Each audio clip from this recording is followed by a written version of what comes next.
Supply and demand. Some people are unaware, but it's just a simple pattern that can be observed to help you understand why products and prices changes in the market. Welcome to the Financial Flow. Please like and subscribe to our channel and turn on notifications to stay up on our latest videos. Let's start talking about something that most people take for granted. Is it supermarkets, the census, or a GPS, the earth, the farmer, or the miracle of life? Look around you. Where'd all that come from? And who made it? And why's that? The answer is simple, but it is underappreciated. It's markets. And for most farms, factories, and stores in the United States, it's primarily markets. A market is a place where buyers and sellers meet to exchange goods and services. A key to markets is the concept of voluntary exchange. That is, that buyers and sellers willingly decide to make a transaction. Let's say you go to a farmer's market and you buy a box of strawberries for $3. The value of those pineapples is more than $3. You gave up getting it. The seller valued the $3 more than the pineapple. The transaction's a win-win because you got your pineapple and the farmer got his money. You both felt better off. That's voluntary exchange. This same process happens in the labor market. Say that instead of the farmer's market, you bought your pineapple at your supermarket. The cashier chose to work there voluntarily.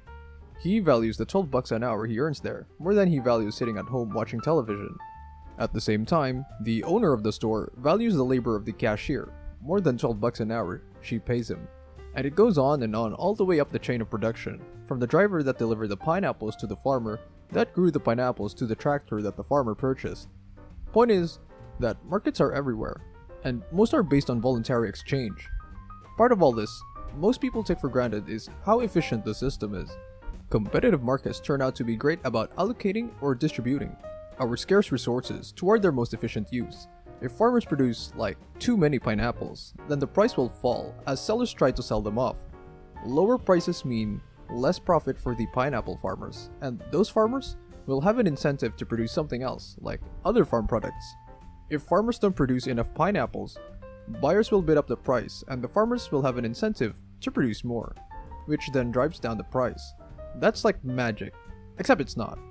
Information that markets generate to guide a distribution of resources is what economists call price signals. Markets also incentivize the production of high-quality products. If the pineapples are rotten, then no one's going to buy them. And if the farm equipment is a piece of junk, the pineapple farmer is going to tell other farmers to buy some better equipment.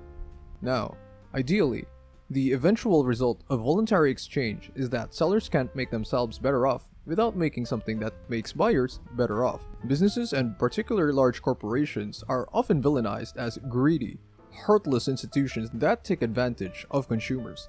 But if markets are transparent and buyers are free to choose, then businesses will have a hard time taking advantage of people. Obviously, greed and deception occur in real life, and there are instances where if you don't like the policies, you don't have a choice. If you don't agree with the company's policies or practices, don't shop there. After all, in free market, every dollar that is spent signals to producers what should be produced and how it should be produced.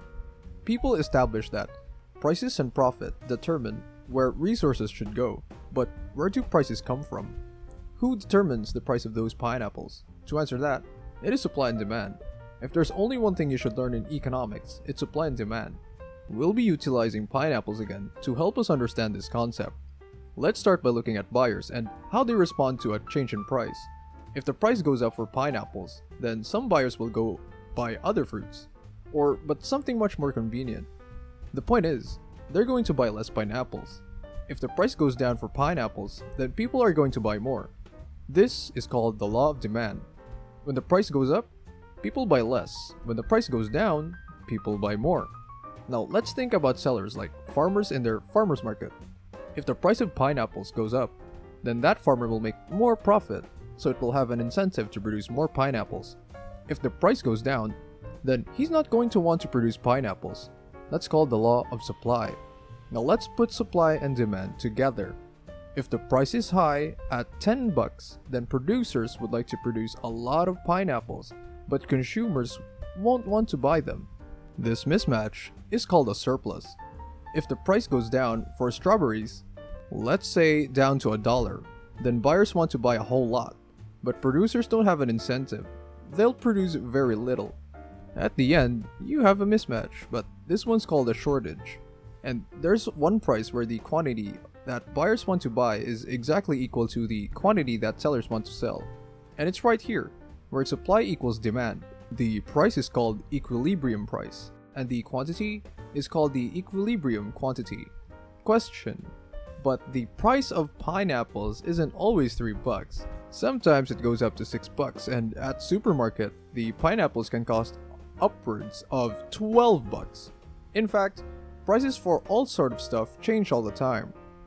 External forces can shift both the supply and demand curves, changing the equilibrium price and quantity. For example, let's assume that pineapples show great demand and supply in the summer. What happens in the winter? Colder temperatures make it harder to grow pineapples. Result is, the entire supply curve is going to shift to the left. This is because at all possible prices, there'd be fewer pineapples produced. That's it. This example is just a tool that economists and everyone else use to show the results of a change in a market. I know it seems complicated at first, but there are only 4 things that can happen in a market. Supply can decrease, supply can increase, demand can decrease, or demand can increase. Some people might want to talk about a price being fair or right. Well, that all depends on your point of view. Buyers will always consider a low price to be a very fair price, while sellers will consider it unfair and vice versa. In general, economists don't really like to push opinions about prices. Voluntary exchange suggests that the price is there for a reason.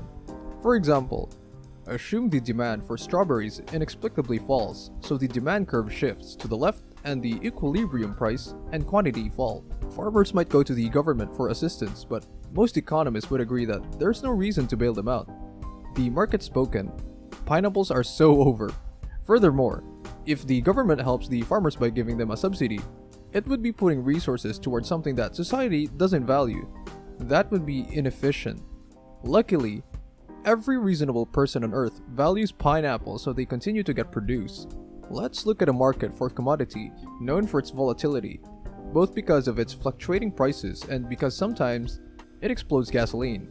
Now, when you see gas prices are moving all over the board, that's just demand and supply. For example, in 2014, retail gas price in the United States fell dramatically. Why? Well, it was demand and supply. The economies of both Europe and China weakened, which decreased demand for gasoline, shifting the demand curve to the left.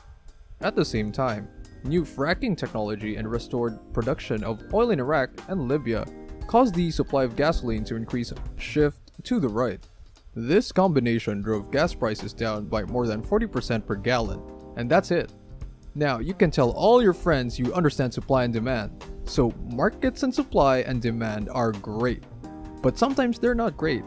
For example, there's a huge shortage, and thousands of people die each year, waiting for transplants. Should there be a competitive market for human kidneys? A free marketer would say, sure, why not? If a donor wants $15,000 more than he wants his other kidney, why stop him? I mean, there's several problems that arise with an unregulated market for human kidneys. Why do 70% of American Economic Association members support some kind of payment for organ donors? Well, it's because you can solve some of these problems with a market approach, but market must be regulated. Often family and friends are willing to donate a kidney, but they're not a match for the patient. Economists generally support creating kidney exchanges, where pairs of willing donors are matched with strangers that agree to donate to each other's loved ones. In both cases, the supply of donated kidneys would increase, which would alleviate some of the shortage. Like I've said before, free markets are great, but they can't solve all of our problems. Sometimes they need to be regulated, and sometimes they should be avoided. So there you have what, for most people, is the start, and for many, the end of economics. Supply and demand. Economists and politicians often like to refer to the interaction of supply and demand as laws, and we've done that too, but to be clear, it's not an absolute law, like the law of gravity. Even though supply and demand behave in a predictable way that we've seen in the models, we can't lose sight of the fact that both are reliant on humans, acting as buyers and sellers. Our actions influence supply and demand in a way that they can't influence gravity, no matter how much we might want to. Thanks for watching. Don't forget to leave a like and subscribe to our channel for more content like this. Have a good one.